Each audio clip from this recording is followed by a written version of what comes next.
He took a 20-year journey with one of the most famous Ohioans and Americans of all time. Ahead on Face the State.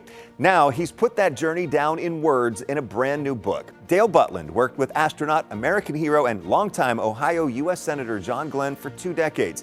The author joins me for a conversation about his time with Glenn, his role with the senator, and who John Glenn was as a politician and a man. Also, an Ohio lawmaker is pushing a bill to make sure Ohio public colleges and universities comply with the new law that overhauled higher education and banned DEI on campuses. Hear what it will do and why he says it's needed as he gets some pushback on the substance and the timing. And marking Black History Month by working to uplift the Black community. Black lawmakers and community leaders came together to talk about the key challenges, solutions to them, and working together to accomplish their goals. Face the State starts now.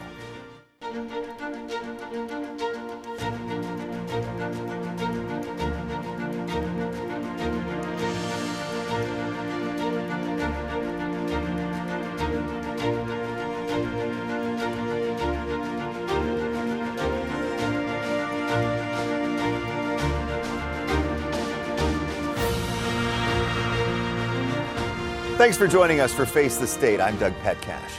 My guest today had a unique seat for a 2-decade ride through Ohio and American history alongside a man known for making quite a bit of history himself, some of it out of this world. Dale Butland served in several roles with Ohio U.S. Senator John Glenn, and now he's telling that story in this brand new book. More on that in just a minute. But first, here in Columbus, John Glenn is immortalized at the John Glenn Columbus International Airport and the John Glenn College of Public Affairs at Ohio State. At one time, he was likely one of the most famous people on planet Earth after he left planet Earth for 5 hours on February 20th, 1962. One of the original Mercury 7 astronauts, he was the first man to orbit the Earth. Glenn was also a 23-year veteran of the U.S. Marine Corps who was a fighter pilot in World War II and the Korean War. He was a test pilot, businessman, and a 4-term U.S. Senator representing Ohio.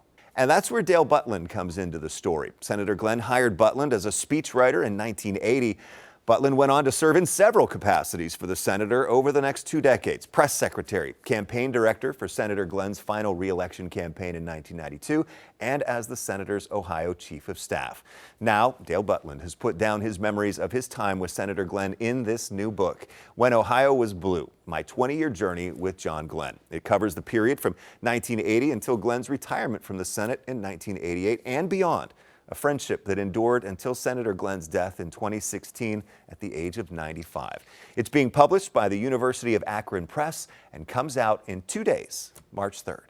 Now, you may recognize Dale Butland from his many appearances here on Face the State as a Democratic strategist and analyst. He joins me this time, though, as an author. Dale, congratulations on the new book. Thank you, Doug. Appreciate it. So why did you write this book now? I actually wrote it for several reasons. Number one, I have some grandkids now. In fact, my wife and I have 11 grandchildren now, which may be proof positive that we need to start negotiations with the Planned Parenthood Association. but anyway, I wanted my grandkids to know what their grandfather did for a living and why he devoted a good portion of his life to this, to public service, that is. And if I can, I want not just my grandchildren, I want all children and grandchildren to understand in this country that politics is not a dirty word. It's not a spectator sport. It's something that we all have to get involved in. We all have to take part in.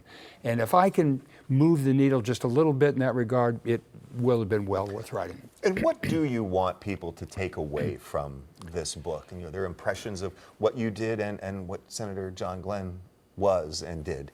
Well, there's a lot of anecdotes and stories Sure. in this book, as you know. In fact, the first 2/3 of the book are mostly anecdotes and stories, though mostly stories and anecdotes with a point to them, I hope, not just stories for the sake of stories.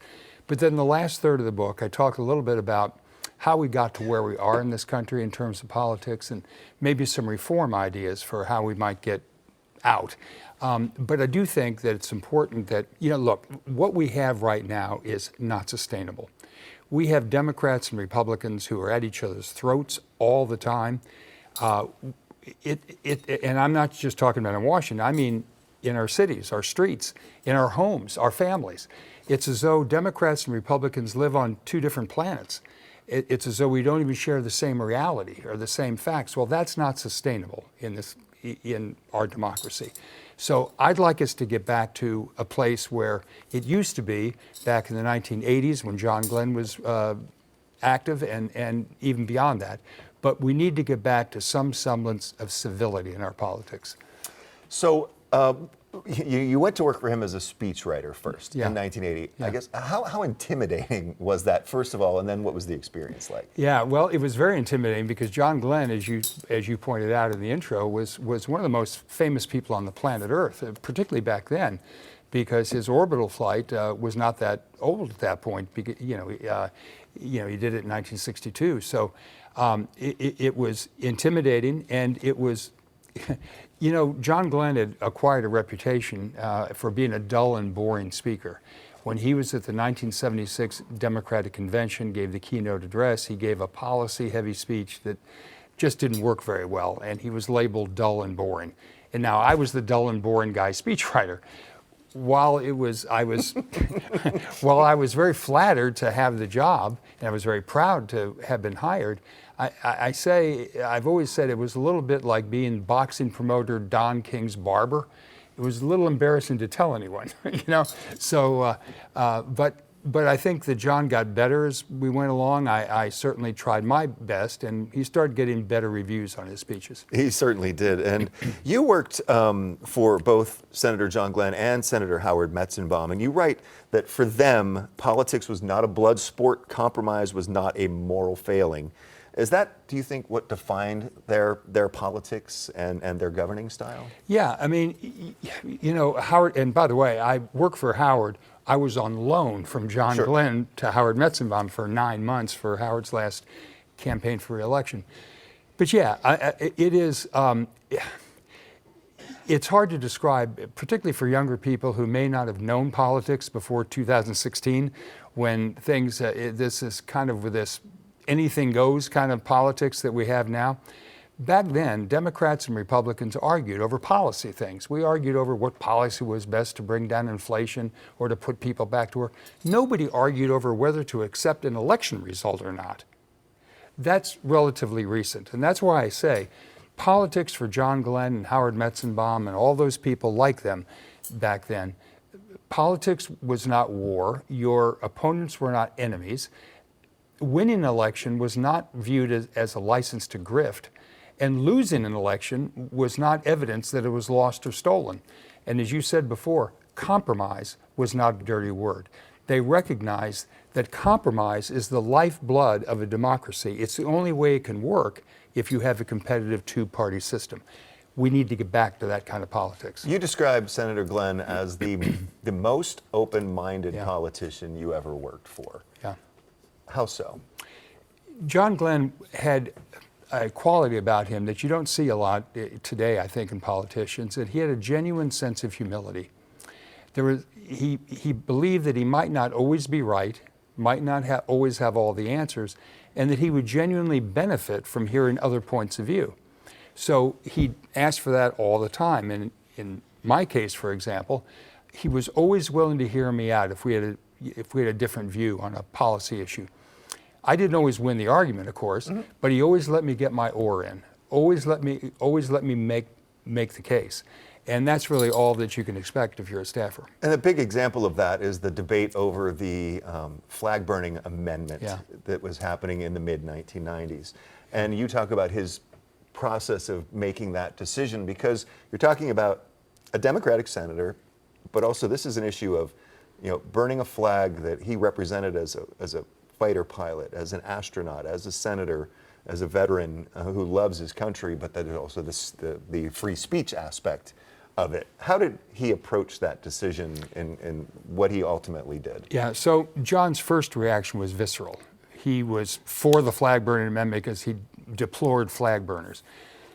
As I told him, I don't have any brief for flag burners either.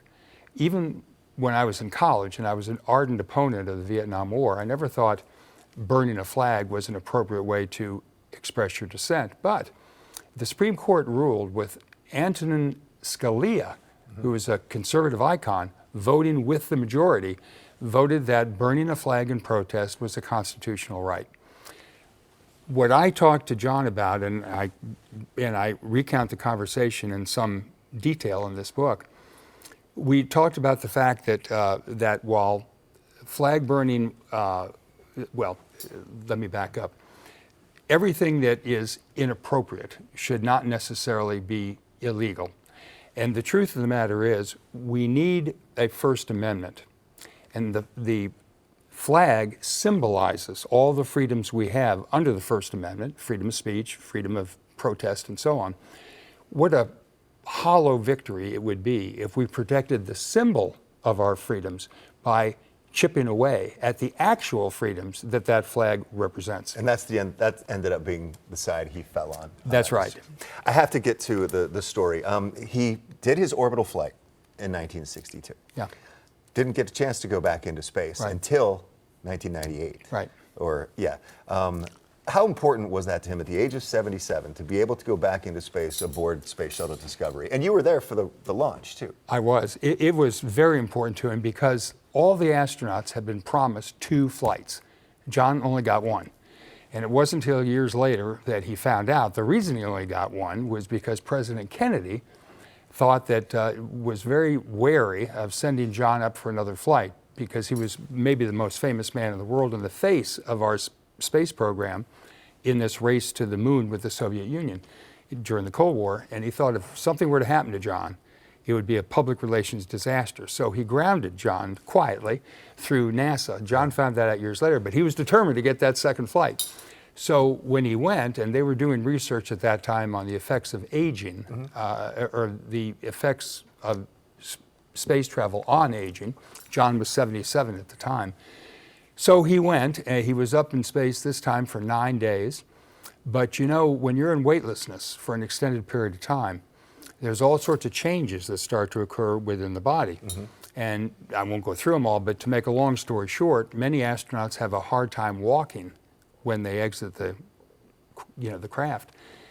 So NASA was certain that at John's age, he was going to need a wheelchair, right? Yeah. So they had one waiting for him outside the capsule when they landed. John told me later, he walked off the shuttle, and he told me later, he said, you know, I knew everybody in the world would be watching, and I was determined to walk off that craft, even if it killed me. And I won't lie to you, it was hard, but I gritted my teeth and I did it. Doug, I think that's what they call the right stuff. Yeah, and I mean, that was kind of his character, wasn't it? I mean, he understood his role in history and the way he was viewed, and it was the real person, but he lived up to that. Yeah, he always felt a responsibility. He always felt a moral responsibility. He knew he was a national hero. I think he's one of the few astronauts who did not cash in on that. He never did an ad for anything, not beer or Tang. Or Tang. None of that. John felt that was crossing the line. And he was unfailingly polite. I think I told you before, off camera, that when we would have dinner places, we're going between campaign events or whatever, his dinner was interrupted constantly with people coming over asking for photographs or for him to sign things. He never refused, always did it. Even though his meal was getting cold, he would sign the thing or he'd get the picture because he felt he had a responsibility. I wish more people felt that way these days. Dale Butlin, the new book, When Ohio Was Blue, My 20-Year Journey with John Glenn. It's a good read, folks. I read the whole book myself. Very fascinating stuff. Dale is, congratulations. It makes a lovely St. Patrick's Day gift. A St. Patrick's Day gift. And it does come out on March 3rd from the University of Akron Press. Thanks for being on the show again, and congratulations thank you, Doug. on the book. Appreciate it. Dale, thank you. Well, still ahead on Face the State. Enforcing the higher education overhaul. A lawmaker introduced a bill to hold universities and colleges accountable if they don't comply with the new law concerning DEI and faculty strikes on campus, among other things. The reasoning for the bill and reaction to it next. And later, uplifting the Black community in Ohio with a unified voice. The message from Black legislative and community leaders as Black History Month came to an end.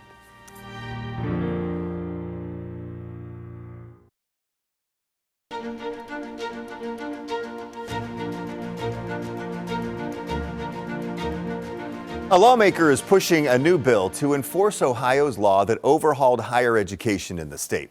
Last year, Governor DeWine signed Senate Bill 1 into law. It impacts Ohio's public colleges and universities. The law bans diversity, equity, and inclusion courses and trainings. It bans faculty strikes and professors from taking stances on controversial topics, among other provisions. SB 1's primary sponsor has also said the bill will enhance free speech and diversity of thought on campuses by moving discussions more to the center and including more conservative viewpoints. Republican State Representative Tom Young announced the new legislation last Tuesday morning. It had its first hearing later that day.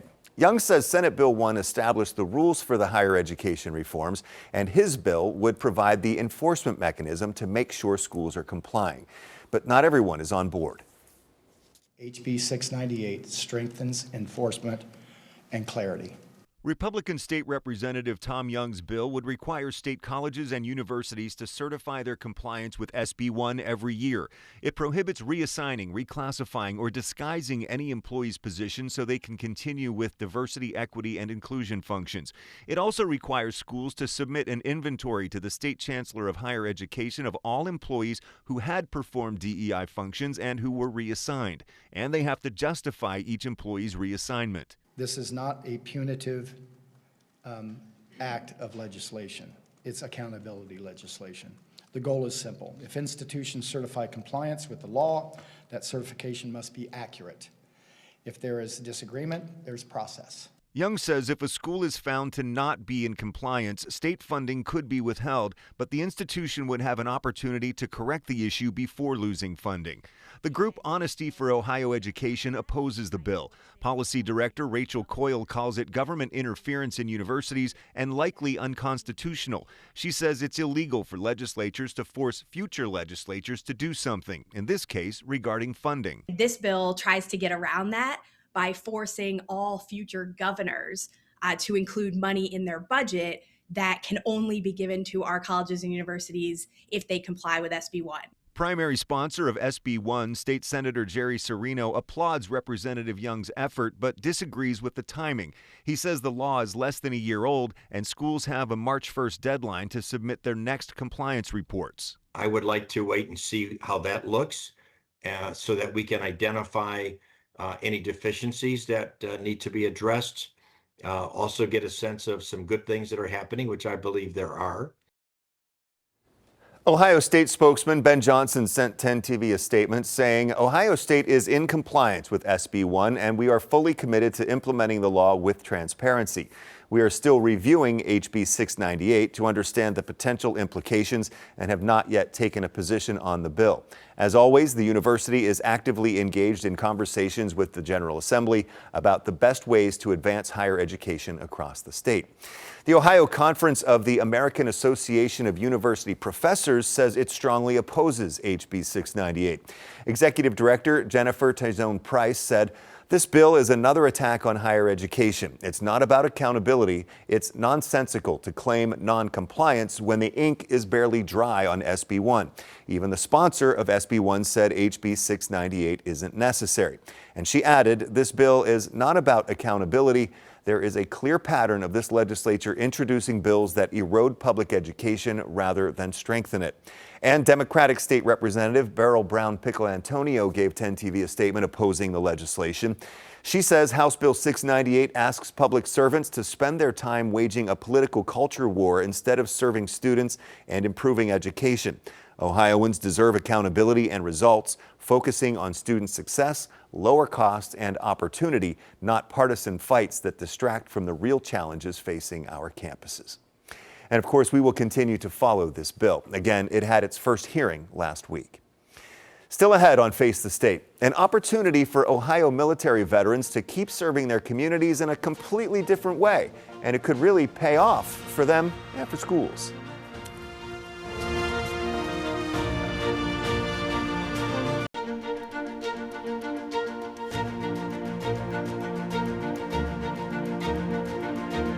Black History Month wrapped up yesterday, but before it did, lawmakers at the State House held a Black History Month event and news conference on Wednesday focused on uplifting the Black community in Ohio.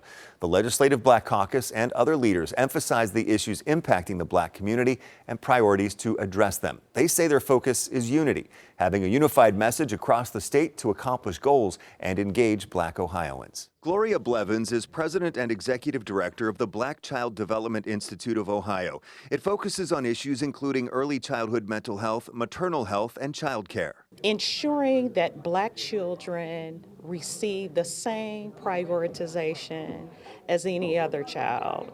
She joined other community leaders and the Ohio Legislative Black Caucus for an event Wednesday focusing on the key issues facing the Black community in the Buckeye State, such as maternal health. In Ohio, Black mothers face significantly higher rates of pregnancy-related mortality than white mothers. Economic stability. Economic power is not simply employment. It is ownership. Also, public safety reform, educational opportunity, workforce mobility, and housing affordability. About 1 in 4 Ohio renters are spending more than half of their income just to stay housed, and that is if they can find housing. Lawmakers say it's their job to make things happen. Our responsibility as lawmakers is to not narrate struggle.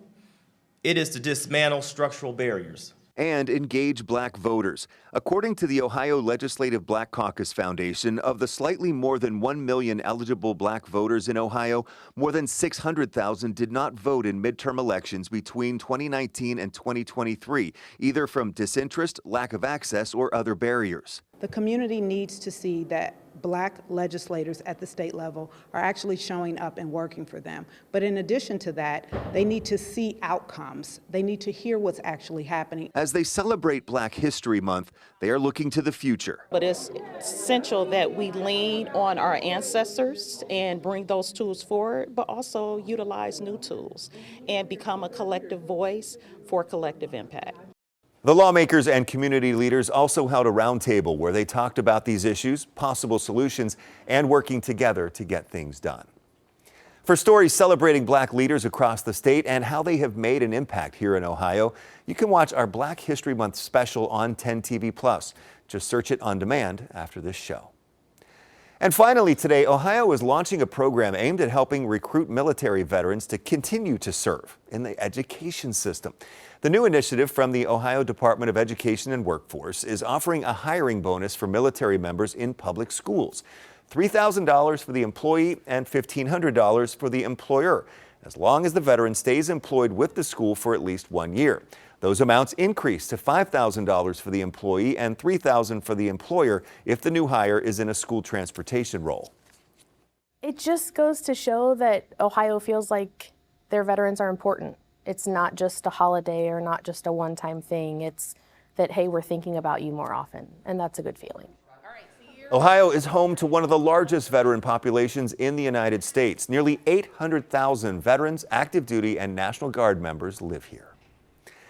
Thank you for joining me this week for Face the State. I'm Doug Petcash. I'll see you back here next Sunday at 11:30. Have a great day.